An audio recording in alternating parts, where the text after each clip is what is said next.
Okay, so let's continue looking at the syllabus for this course. Um, Excuse my voice, I'm going to be sipping on tea as I make this video. I tend to lose my voice easily because I use it a lot. So let's continue looking at the syllabus for this course. We stopped at the assignment detail. Now let's look at the class-by-class outline for this course. As I said before, this is a textbook-heavy, reading-heavy course, so you're going to do a lot of reading. In fact, that's the main thing you'll be doing every week, is reading about 2 chapters in the textbook every week. And every chapter is made up of several readings. And if you look at the textbook, you'll see what I mean. So each chapter has about 3 or 4 readings in it, and you'll be reading 2 chapters a week. Now, the readings themselves are short, as you can see in the page numbers. But this textbook is not like most standard textbooks. It's more an anthology or a reader. And I have a document under course information explaining what that means, and I will go over that as well in this video. So let me check out how I'm doing here. Okay. So yes, you should devote most of each week to reading. So here's the schedule that I would suggest for each week's work. And I'm not going to go over each week here on the class-by-class outline or in the Blackboard course shell. I trust that you can do that. What I am going to say is that this is how I would recommend you manage your time every week. From Monday through Wednesday every week, I would recommend spending about 1 to 2 hours a day on the readings so that you can finish each week's assigned readings. On Wednesday as well, when you finish up, look at any video clips or maps that are included under the week in Blackboard, and every week has video clips and maps for you to view. And then on Thursday by midnight, of course, your main post on the discussion board is due. So leave Thursday for that, because it will take you a good 1 to 2 hours to write a thoughtful main post on the discussion board. On Friday, if you have signed up to do a presentation on one of the following week's readings, you will need to submit that by Sunday of the week before. I will explain that again, but what that means is students have to present 2 readings between weeks 2 and 6. So 2 of the readings assigned for week 2, 3, 4, 5, or 6. And you don't present 2 readings in the same week. But in order for your presentation to be available to your classmates to view the same week that they're doing the reading assignments, you have to post your presentation on the discussion board by midnight Sunday of the week before. So if you choose to present one of the week 2 readings in chapter 3, you have to post your presentation on the week 2 discussion board by midnight Sunday of week 1. And if you decide to do a week 3 reading, week 3 reading presentation, you have to post your presentation on the week 3 discussion board by midnight Sunday of week 2. So I hope that made sense. I will go over that again in discussing the course information document on presentations. So on Friday, I would say you should read the reading that you're going to present on from the next week's reading assignments if you signed up to present that reading. Of course, you aren't going to be doing this every week, only 2 weeks, between weeks 2 and 6. So if you signed up to present a reading the next week, do that reading Friday and start working on the presentation. Finish that up Saturday, I would say. Post that online in the appropriate week's discussion board, and then Saturday and Sunday respond to 3 of your classmates on the discussion board, and voila, you're done for the week, and you start it again the next week on the same schedule. Monday through Wednesday, do the assigned readings for the week. Thursday, look at the video clips and maps, and Wednesday or Thursday, do the video clips and maps, and then do your main post on the discussion board.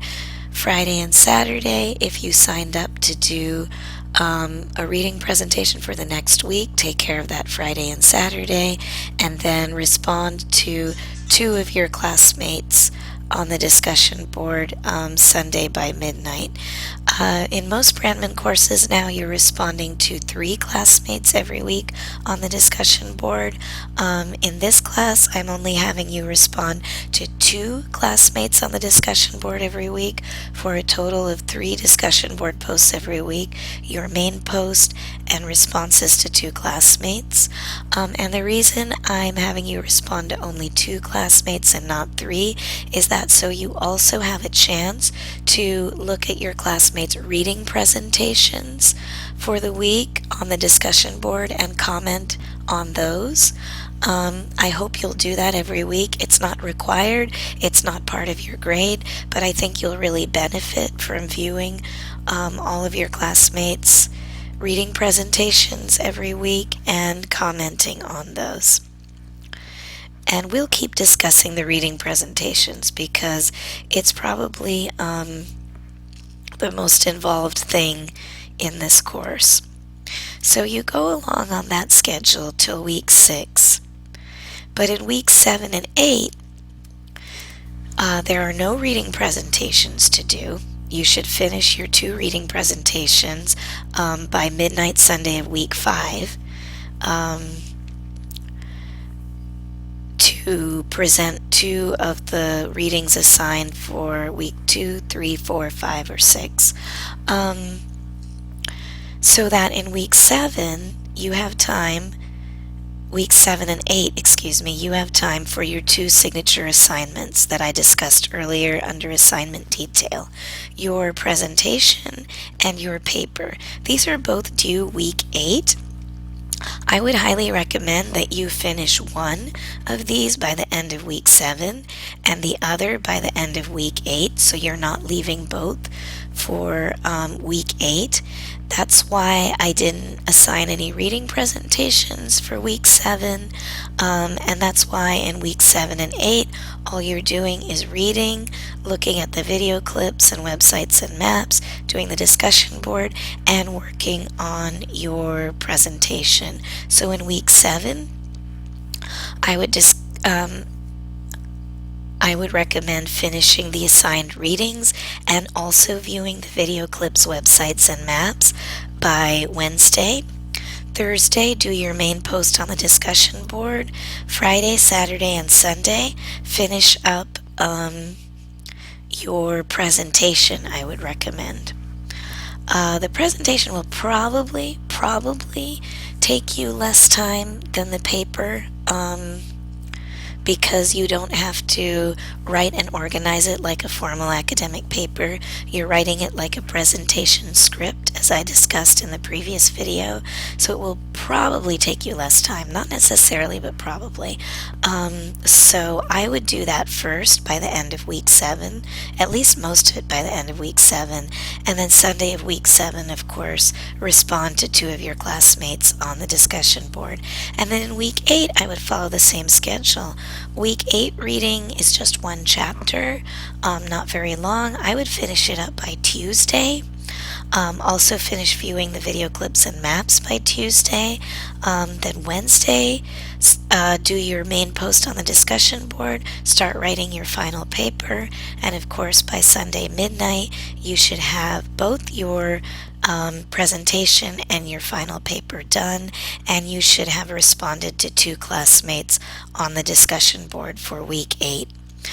So hopefully that gives you an idea of what you'll be doing every week for this course and how to manage your time to complete what's due every week in this course. I hope that helps you. All right, let's go back to course information.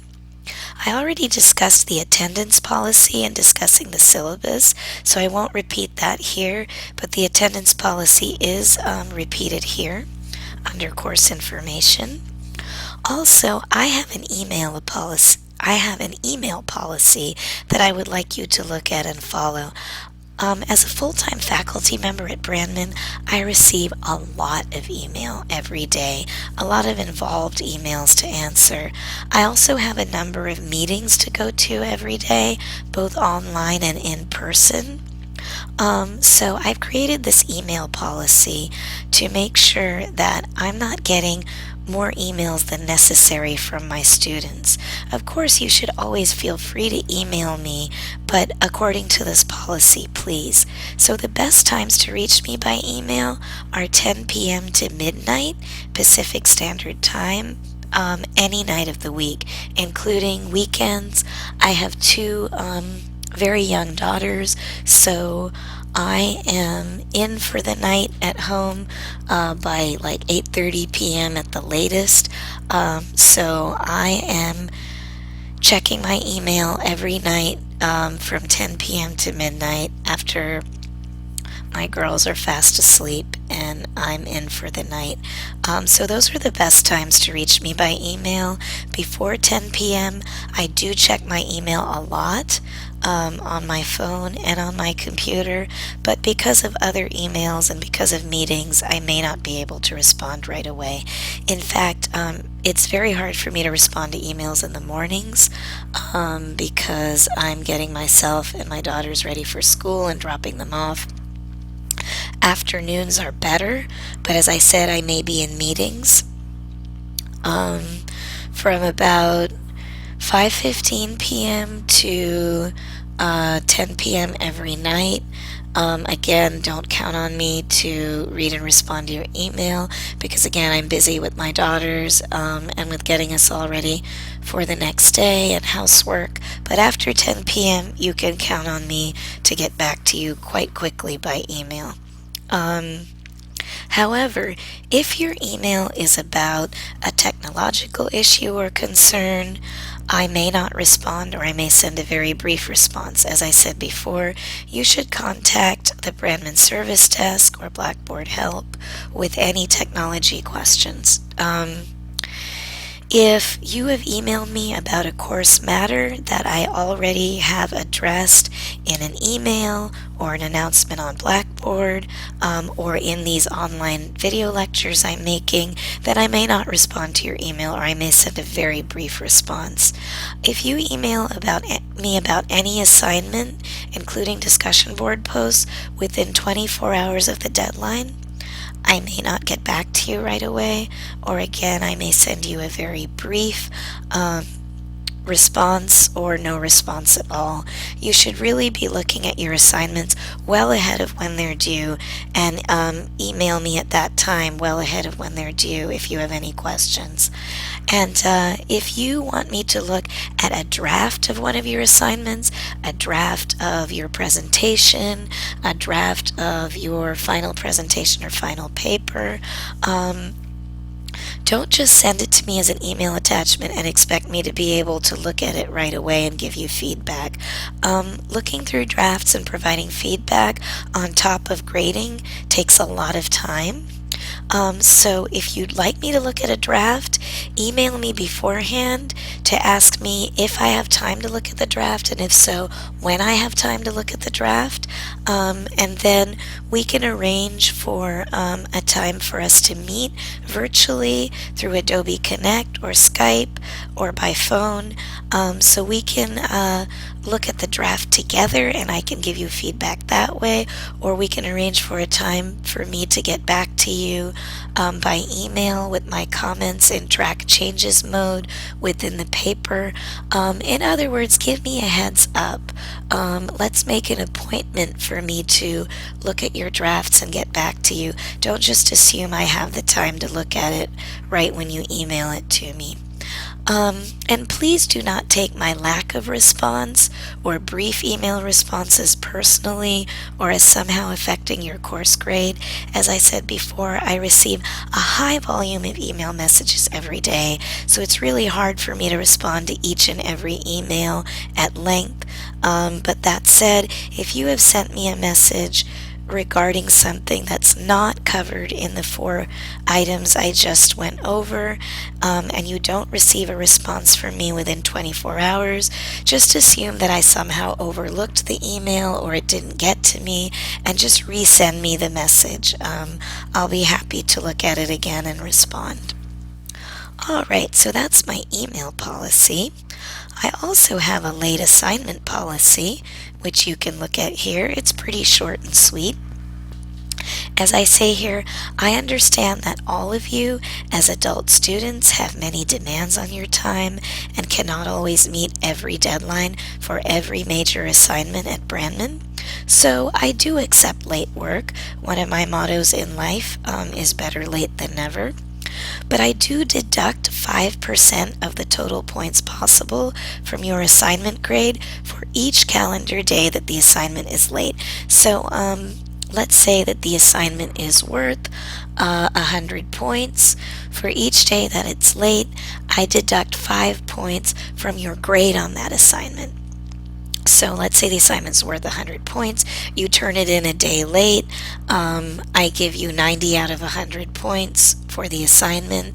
I'll then take 5 points off for submitting it late. So your final grade on the assignment will be 85 points out of 100, or 85%.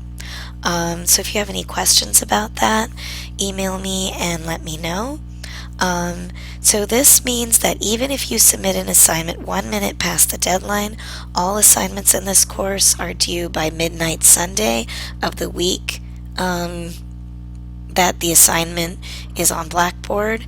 Of course, you can always turn in an assignment early, but if you turn it in late, that means even at 12:01 a.m. on Monday, you will get 5% deducted from the total number of points possible from your grade. So yes, better late than never, but you will be penalized for turning in an assignment late. If you fail to submit one of the major assignments for the course, other than a discussion board post, you will receive an F as your final course grade. So if you never turn in a reading presentation, if you never turn in one of the major signature assignments in the course, expect to receive an F in the course. If you skip a discussion board post 1 week, you're not going to get an F in the course. You'll just lose the points for that week for discussion board, 25 points I believe for that week, but you won't get an F. But don't turn in any other assignment and you will get an F. All right, so under course information, I also have a couple of sets of guidelines. One is a set of guidelines for completing reading assignments, and another is a set of guidelines for your reading presentation assignments. I would urge you to read through these on your own, download and save them, and also print out hard copies and keep them next to you as you are doing the readings and working on your presentation assignments. And in my next video, I'm going to go over these guidelines with you and explain them thoroughly. But I'm going to end this video for now because I'm almost at 19 minutes. So see you in the next video. Thanks.